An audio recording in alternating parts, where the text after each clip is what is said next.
Hi, I'm pro saxophonist Jamie Anderson, and you're watching Get Your Sax Together, the home of free online saxophone lessons, where you'll learn iconic riffs, become a better player, and just feel happier by enjoying your music more. On this week's show, we're going to have lots of fun, and I'm going to show you exactly what you can do on your saxophone using only one hand.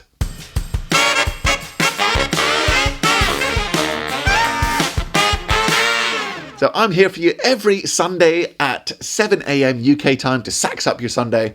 I'm here to serve you. I'm here to encourage you. I'm here to help you become a better saxophonist and learn all your favourite songs.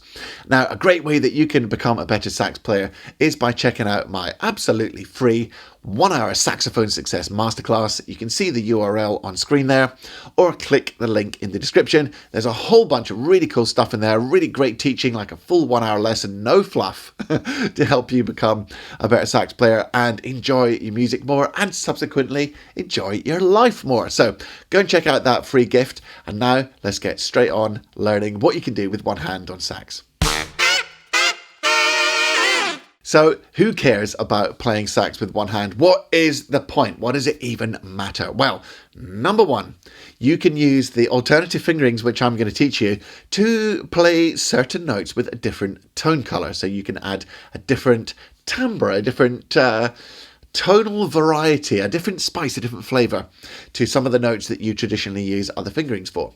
Number two, you can turn pages. Now remember that we're only going to be playing the notes with our left hand. I forgot to mention that so far. You'll be using your left hand only. As far as I know, there's nothing that you can play with your right hand only, apart from maybe... Anyway, there's not much you can do with your right hand. So we're going to focus on your left hand. Now, as you're playing your music, you'd be playing along and you might need to just play a few notes with one hand only as you turn the music. So that's another great benefit of learning to play with one hand.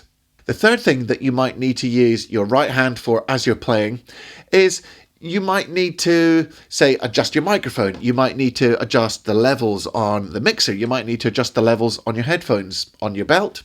You might need to change the music stand. You might need to change anything in your environment around you, a costume malfunction, adjust the length of your neck strap, move your mouthpiece on the cork as you're playing. You might even just need to scratch your head or any other little itch or that you might need to do as you're playing. So it's always a useful skill to have that right hand free to do these sort of things. And finally, number four, this is a bit of a rubbish reason, but I just thought I'd go for it anyway. It's just a fun thing to do. And if you're on stage and you're in front of a big crowd and you've got a big moment and it's a note that you know you can use your left hand for, you can just be a bit of a show off. You can get your right hand in the air and just be a really cheesy performer for a moment. So yeah, it's fun, and you can use your right hand to hype up the crowd and just enhance your performance ability. So there's 4 good reasons why it's a useful skill to have. So that said, let's now look at all the notes that you can play using your left hand only. I am all about learning and growing and developing as a player, just the same as you. So if you know a way of playing some of the notes which I said you can't play, please comment below. Let me know what your cool, weird fingerings are. And believe me, I have tried some crazy stuff to get some of the notes that you normally use your right hand for. Right. So without further ado, to the best of my knowledge, you can't play below a first octave G. So everything below the G on the first line of the stave is out of bounds if you're only using your left hand. As I say, there are some cheats coming up, but we'll get to them in a minute. So then you can progress up as usual: G, G sharp, A, bis key, B flat, B, C, open C sharp. Now when you get to D, which you would normally play with 1, 2, 3, 4, 5, 6 and the octave key, you're going to use the side palm key D without the octave key. That will give you D. E flat, the same thing. So the E flat side key, palm key with no octave key.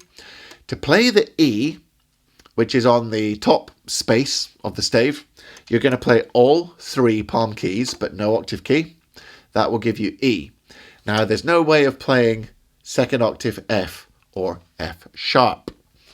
We now move on to octave G. So of course you're fingering a normal octave G. G sharp, A, bass key B flat, B, C, C sharp, palm key D, palm key E flat. And then to play high E, you're going to play the front E.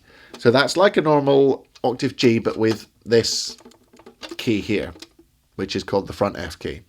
Now to play a high F, instead of using the palm keys, you're just going to take your third finger off and you're playing front F.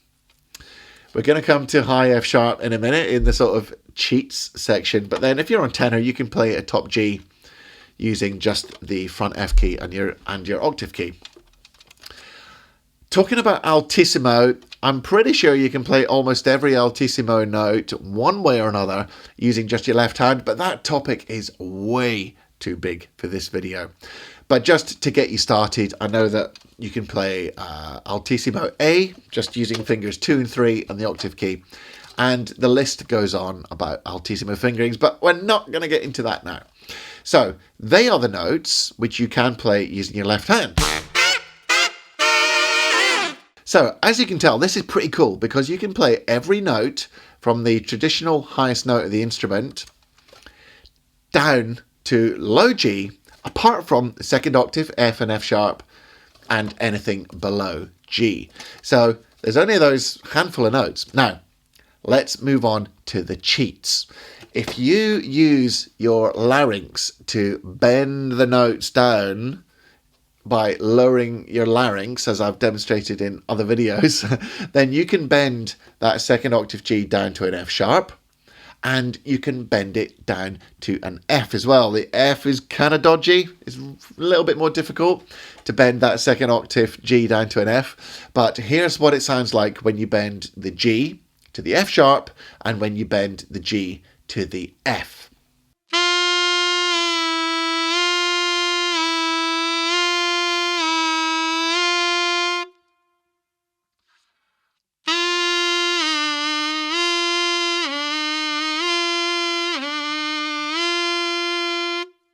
By the same technique, you can bend your low G down to a low F sharp. It's actually, you can't really bend it down to the F though.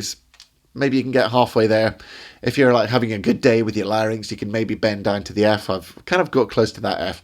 But let's just say to be safe, you can bend the low G to a low F sharp using your larynx, and that sounds like this.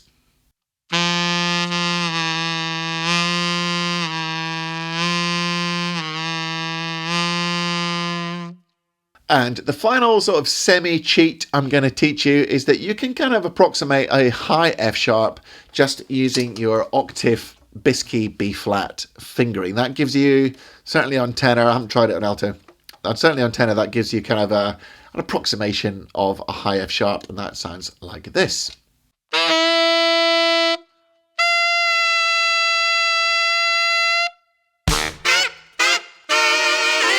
So if you put together all those cheats, you can actually play a chromatic scale from low F sharp all the way up to top G just using one hand. And I'm now going to attempt to demonstrate that. Here we go.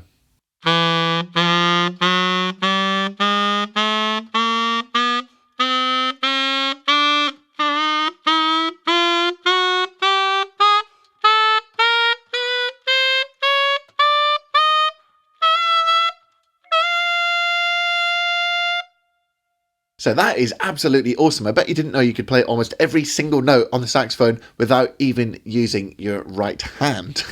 Right, but what about if you need to take a solo? Is it possible to use one hand? Let's check that out now. So I'm just going to use a simple blues shuffle backing track, which is from my course Improvisation Mastery. It's a blues in concert F, and I'm going to show you that you can take a pretty good solo just using one hand. I'm going to keep my right hand in my pocket and have a bit of a jam and see what happens. Here we go. 1 and 2 and 3, 4.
So that's it for this week. It's really just a bit of a fun lesson this week, but with some serious points to take on board as well. For example, you can use the side palm keys to change the pitch of certain notes.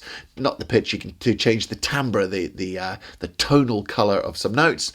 And you can use these fingerings to turn a page or adjust anything that you need to do as you're performing with your right hand. You can even take a solo with one hand if you want to give it a big one and start showing off in front of the audience. Anyway, next week there'll be more fantastic content, but in the meantime, if you feel you're getting good value from these lessons, feel free to buy me a coffee using the link that you can see there, or click the link in the description. Don't forget to check out the free Saxophone Success Masterclass, and until next week, as always, make sure that you practice hard, practice smart, and above all else, enjoy your music. Take it easy, guys. See you later.